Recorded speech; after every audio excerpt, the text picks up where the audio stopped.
Hi everybody, I'm Allie, and welcome to the crafty video from A Scrap and Stamp. Welcome to our YouTube channel. Today we're going to be making a Christmas card, and we're going to be featuring our Stampin' Cut XL product from Hero Art called Winter Foliage. We're going to be using a background stamp and some fun Catherine Pooler inks. Let's get started. We're going to start our card by creating our background. We're going to add some anti-static powder to our image because we're going to be embossing today. We're going to use some Versamark and we're going to pat that quite generously on our background stamp. This background stamp has quite a bit of surface area, so we're going to do it more than once. And there we go. We're going to pull it out of our MISTI and we're going to use a gold detail embossing powder. And we're going to basically pour it right over top of our background piece. And you just basically have to make sure that all the areas that are sticky have embossing powder on them. And you're ready to go to your heat tool. And we're going to set that.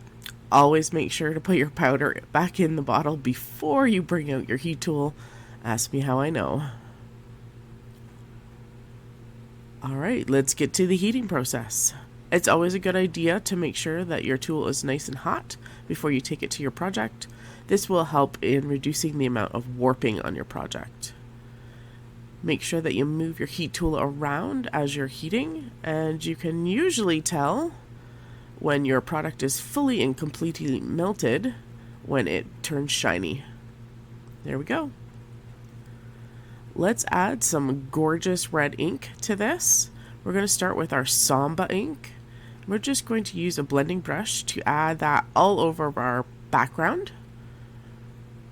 We're going to be quite generous with this ink, making sure that it's pretty much as even as we can get it. I do have to apologize for my voice. I have a cold right now, so I sound a little different. We're going to bring in some peppermint scrub to darken in those corners and also down the edges. So again, just using a blending brush, we're going to rotate that paper just to make sure we get all of those spots. And there we go. We're going to bring in some watercolor paper this time. That's what we're going to die cut our sprigs and greenery out of. We're going to be using these stunning greenery die cuts. And we're going to be using a sage, a eucalyptus, and a skylight ink color palette. I'm just going to take each of those inks and just put it down on a shiny surface. Then we're going to use this as basically our palette of ink. So I'm going to take a quick spritz. I'm going to spritz each ink color, and I'm also going to actually wet down our watercolor paper. This is just going to allow things to bleed a little bit better. So wet on wet. With a big fat paintbrush, we're going to apply that ink just randomly all over our watercolor paper. And we're going to go from our sage into our eucalyptus. There's no random pattern or anything like that. Just kind of plop it down in random spots all over the paper. Don't forget a little bit of skylight ink there. It makes for a gorgeous kind of dusty, bluey greenery. And once you're happy with it, you can either let your project air dry, or you can speed up the process by bringing in your heat tool, which we're going to do today, as I'm too impatient. There we go. Nice and dry. And of course, if you don't think that you have enough color, you could always go in and add more on top of this. If you're not happy, just go and add more. There we go. And sometimes I even take the heat to the back. It will help flatten out your piece of watercolor paper too. Okay, she's dry. We're going to go and add a little bit of splatter. We're going to take some more of that eucalyptus ink, and we're going to use a very, very fine paintbrush. We're going to add some ink to the paintbrush, and we're just going to tap it on our finger to create a little bit of splatter on the background. It just adds to the texture and the detail of our greenery. You don't have to do this step. It's just something I wanted to do. Tappity tap tap, and our background is pretty much done.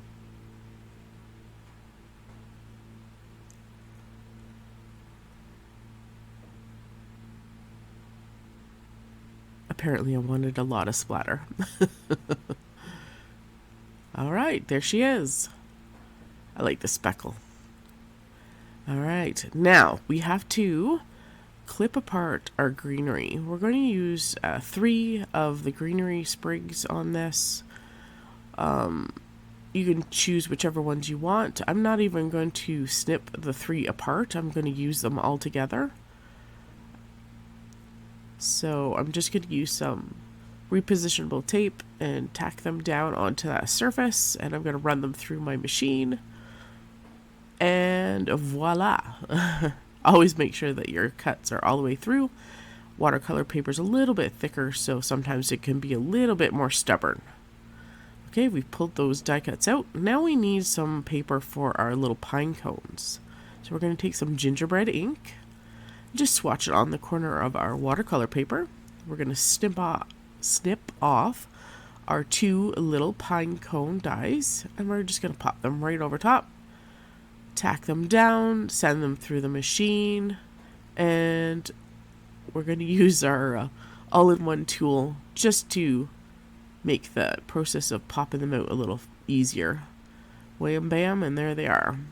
Now I wanted to add a little bit more depth to them, so I'm just going to take a dark E27, and just kind of mock in between those little divots that the pine cone die has put out on that shape. And this should just help make it a little bit more dimensional, and it doesn't take all that long either. We're going to do our second one just the same. Just that little bit of darkness, strategically placed, just makes that detail on that pine cone just a little bit more prevalent. Alright, let's add a little bit of twig color to our greenery.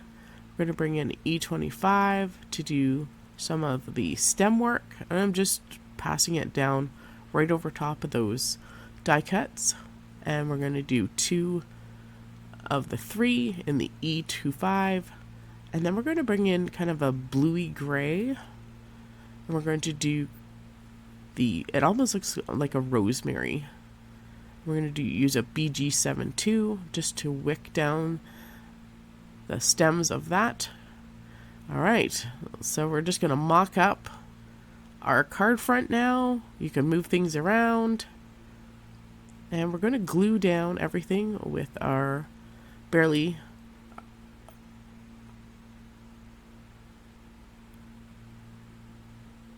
arts glue. Sorry.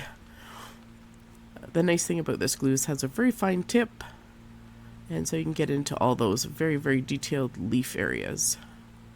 Little glue will do. So we've got our 3 sprigs of greenery on our background. We're going to glue down our 2 little pine cones. 1 and 2. There we go. Now I decided that I wanted to do a little bit of a black border, so we're going to trim down our panel. 1, 2, 3, and the trimmer just a little bit, because I want a little bit of a black outline around my card, like a mat. So I've already pre-cut my black mat. We're going to also add an embossed greeting from the stamp set as part of the Stampin' Cut XL set. The beauty of this product is that it does come with dies and sentiments. So we're going to use the Good Tidings and Cheer. So I added a little bit of the powder, and we're using Versamark to stamp it down. We're going to add our gold detail embossing powder, same as what we used on our background. Make sure that everything sticky is good and covered. Don't forget to put it back in the bottle. Okay, so we're going to take our heat tool to that. Again, make sure it's nice and warm before you take it to your image or your sentiment, and it will actually go quite a bit faster. And there we go, there's our sentiment. Let's glue our front panel right to our black mat. I'm an over adheser, so I use a lot of glue. Alright. There was a little bit of schmutz in the corner, so I used my white eraser to get rid of the schmutz. Okay, 1, 2, 3. There we go. And I'm just going to chop off our sentiment here. So to get rid of that dusty kind of white color, I just use my microfiber cloth to give it just a quick buff, and that gets rid of all that powder. Initially I was going to fussy cut out the greeting, but then I decided, nope, we're just going to do straight cuts. So I took it to my trimmer, spun it around to get the opposite side. I'm just making sure everything's straight here. And let's see if this works. And this is going to work perfectly. Look at that. Super simple, easy, little bit of adhesive. And my card is done. Thanks for joining me today, guys. I hope I've inspired you to get out some inks, your embossing powders, and your dyes and create something fun. Have a great day.